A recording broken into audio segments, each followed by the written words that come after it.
Please stand for the Pledge of Allegiance. I pledge allegiance to the flag of the United States of America and to the republic for which it stands, one nation, under God, indivisible, with liberty and justice for all. Please remain standing for a moment of silent reflection.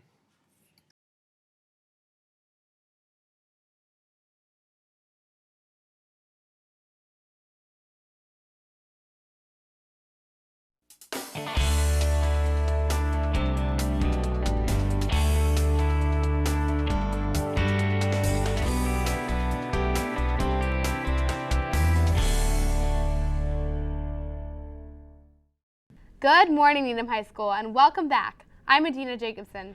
And I'm Brian Warner. And Happy New Year's! We've been here for 3 days, so there isn't much new stuff going on. Let's go to Noah Schachter to discuss some controversy on school psychs.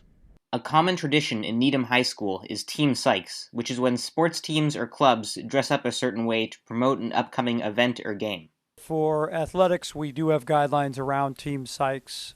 We do not allow any props. We have evaluated that over the years. The Needham Student Athlete Handbook states that while psychs are a fun and positive way to promote team spirit, they should not be distracting, embarrassing, or offensive, and they also must adhere to the school dress code. Also, no food or props are allowed to be part of psychs. I think just in general, students and teams, we really look at the fact of what the point of the team psych is.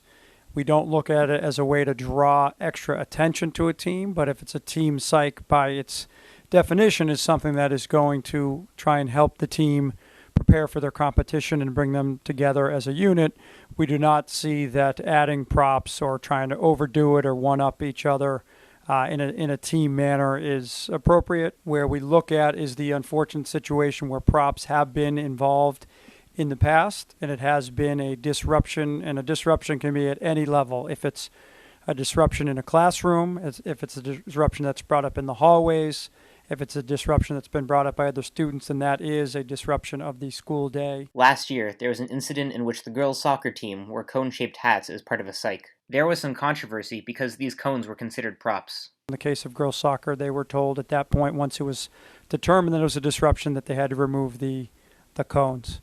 And at this point, moving forward, any cones or such that is a prop or any way could be considered as a prop are no longer permitted for team psychs. This decision was met with disagreement from some students who thought the new guideline was unnecessary. However, the athletics department has reached this decision based on past experiences. A number of teams have been involved, and again, it's the same situation as with any team. If there is an issue in the past, the captains were contacted to give a chance for the team to take away any part of the psych that might be an issue, whether it be a prop or otherwise. And moving forward, we do not expect there to be any type of issues or this type of disruption now that the policies have changed. For NHSN, I'm Noah Schachter. Thanks, Noah. Now to Zach Kaplan with sports. Cheers, guys. Happy New Year, Needham High. While the students were away over the holiday break, the athletes certainly weren't, as it was a busy break for all teams. The boys' basketball team topped both Brookline and BC High before falling to Xaverian to end the break. That wasn't before the team grabbed the number 24 spot on ESPN Boston's rankings. The girls had a tough loss to Brookline, but they beat both Fontbonne Academy and Hampshire Regional to capture the Highlander Hoop Fest tournament. They are 4-2 in the season, while the boys are 5-1. They both took on Framingham on Tuesday and will play Weymouth tomorrow. The boys' hockey team notched their first win over break, knocking off Mansfield 6-0 before a hard-fought 4-4 tie to Billerica. They followed those efforts with tough losses to Coyle and Cassidy and perennial power Catholic Memorial. They hosted Framingham last night and take on Weymouth Saturday night. The girls beat Woburn 4-3 and improved to 3-1 on the season. They also played Framingham yesterday and will face off with Weymouth at home Saturday night.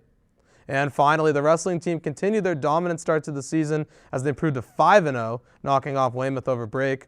Senior captain Will Burke finished 12th, and junior Lucas Goldman finished 16th at the Lowell Holiday Tournament at Songus Arena. Whew, good luck to all those teams this week. For NHSN Sports, I'm Zach Kaplan. Thanks, Zach. Now we're here with Allie from Girl Up. What is Girl Up? Girl Up is a United Nations organization that promotes health, safety, education, leadership, and recognition for girls internationally. What has your club done here at NHS? Here at NHS, we've had a bake sale which raised $125, and we had informational booths during lunch. What activity will be at the event? The event will be on Tuesday, January 13th from 6 to 9 p.m. in the Needham High School cafeteria. There'll be food, raffle prizes, drinks, a speaker, and a movie playing. What do you anticipate for the future? We hope to do more bake sales, more events such as the one on January 13th, and more informational booths. And when and where does Girl Up meet? Girl Up meets every Monday morning from 7:30 a.m. to 7:55 a.m. in room 411, which is Miss Karp's room. Thank you for joining us, Allie. No problem. So, Girl Up. Tomorrow night, Even a Rag Like This is hosting their annual event, Even a Night Like This.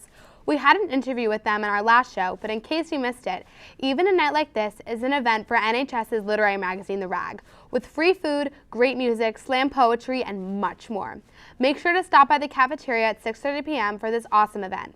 There will be a meeting for all students interested in set construction and backstage crew for this year's production of Curtains today in room 210 at 2:45 p.m. We will introduce student and faculty leaders, discuss expectations, and unveil the build designs for the year. All students who plan to work should attend. Diane Lee, a junior here at the high school, was selected as a 2015 National Award runner-up of the Award for Aspirations in Computing by the National Center for Women and Information Technology. Diane is a member of Girls Who Code and is using the opportunity to motivate herself to pursue her interest in computer science even further. Congratulations, Diane. If you would like to join Girls Who Code, please join Ms. Chinnaswamy in room 106 on Thursday evenings at 7 o'clock. There aren't any other events this week, except for the birthday of someone who's very dear to my heart. Wait, who? You! Adina's birthday is on Saturday. Therefore, I would like to publicly wish her a very happy birthday and that all her birthday wishes come true. Don't forget to write on her wall on Facebook. Thanks, Brian. I'm expecting a really good present. Of course. I already bought it. I'm gonna check my email to see if shipped. We had to Julia Orenstein for NHSN compliments. Hi, I'm Julia Orenstein, and this is NHSN Compliments. Today's compliments are, Dante Capone would make a very loving husband. Austin Shaver is of good disposition. And finally, happy birthday, Adina Jacobson. You're wonderful. That's all for today. This was NHSN Compliments. And hey guys, don't forget to leave your compliments for your friends and people you admire by messaging the NHSN Compliments page on Facebook. See you next week. Thanks, Julia. Well, that's it for this week. See you next time on Needham High School News.